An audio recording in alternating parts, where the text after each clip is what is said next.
又有一部实力派演员参演的犯罪悬疑剧开播了，那就是由孙迅、孟丽、张丹峰共同主演的《暗刃觉醒》，紧张、刺激，节奏感超强，可以说鲜少能够在国产影视剧中看到如此上乘的追车戏，也在无形中拔高了观众对于这部剧的期待值。这场追车戏其实只是为了掩盖另一场绑架案，警察和绑匪的态度，昔日战友后悔和愤恨的状态，都在证明朱小强曾经的失忆不简单，而他脑子里的东西更是众人争相抢夺的对象。想要知道真相，就必须先恢复记忆。不得不说，孙迅打戏一流，但是编写剧本的文学功底确实弱了点，这也就导致了故事的主线不够清晰，观众想要了解剧情的前情提要只能靠猜，并且正反角色的行为逻辑也不够立体。基本上前2集都是孙迅所饰演的朱小强的个人打戏秀场。就目前播出的内容来看，《暗刃觉醒》的剧本实在是过于散乱，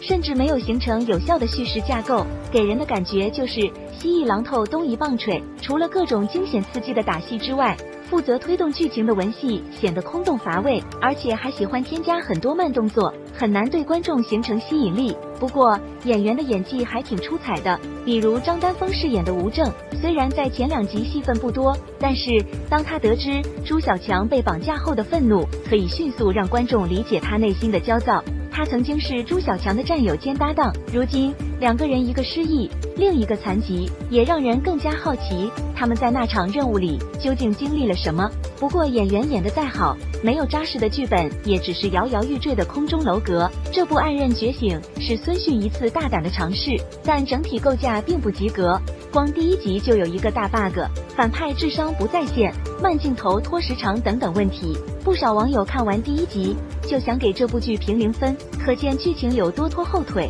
不知道屏幕前的你是否也看了这部《暗刃觉醒》呢？